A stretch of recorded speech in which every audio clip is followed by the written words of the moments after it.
I mean, a lot of times we do it to ourselves though, because we don't never learn the lesson from the time before, or the time before, or the time before. And that be because we still be vibrating in that same energy field. You got to get to a point where you tired, where you start wanting more, or start wanting a better for yourself. When you start not only realizing your worth or knowing what you deserve, but you putting yourself in the place to attract what you truly desire. Not only by the way you think, not only by the way you feel, but by the way you move, by the way you choose to be, and the people and places that you choose to be around. It's that type of thing.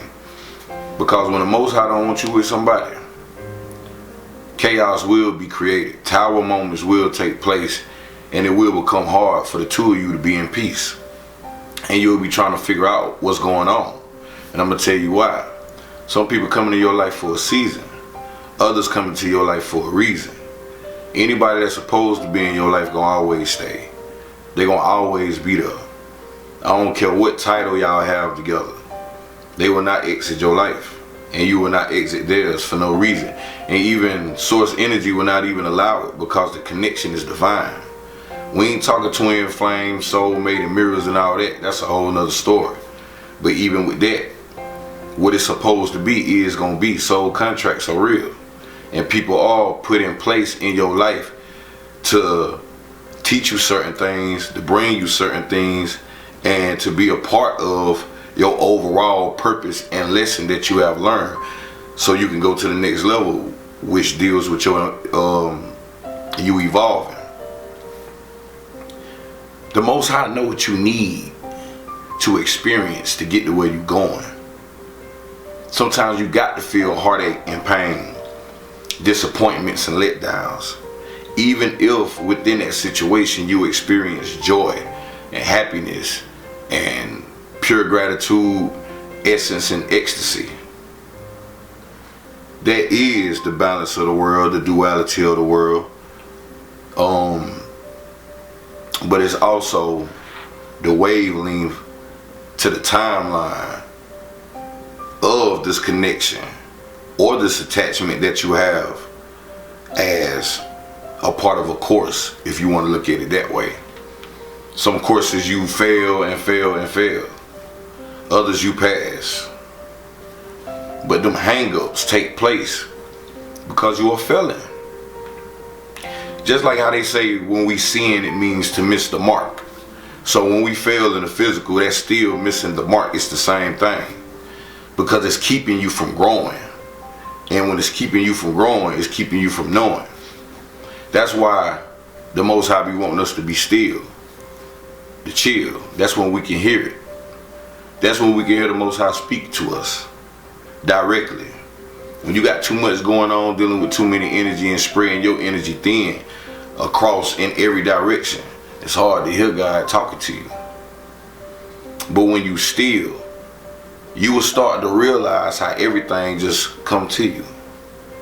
The people that's doing you wrong, the information that you felt like you needed to get something done, but you felt like you was missing something, you just needed something. Whatever idea that you felt like that you need to launch, but you couldn't grasp the full concept of it, and then you had that aha moment. All of that is when you start giving yourself self-care, self-awareness, self-love. And you start digging within for self-knowledge. Now the Most High can talk to you, because you ain't letting the job, a friend, an associate, an event, or a lover take its place. That's why they say God is a jealous God. Of course, I feel in my heart, they not speaking of jealous like how we are jealous of one another, but more so like how a parent be jealous when a kid acknowledge another kid's parent more than they acknowledge their own. Stuff like that. You get where I'm going with it? That type of jealous. Not to the point where I don't like you, I hate you, and want to do something to you, to the point like, dang, okay, you don't love me, you don't like what I did for you, you know what I'm saying? Or those type of feelings. So yeah, you got to listen when the Most High talk to you. And you got to understand that some disappointments be for your own good. We even realized that as a child. We realized that some things that we thought was cool or some things that was negative that we thought we would get away with and didn't. When we had to suffer the consequences, not only did we learn, but as we started to evolve, we realized where our parents was coming from. Why they said no to that. Why that was a bad thing. And whether we give them that credit or not, we knew they was right. So it's the same thing with the Most High and his laws and the universal laws that govern this entire universe. So don't sleep on the Most High. And don't sleep on your intuition, man. One thing about intuition, it always warns you.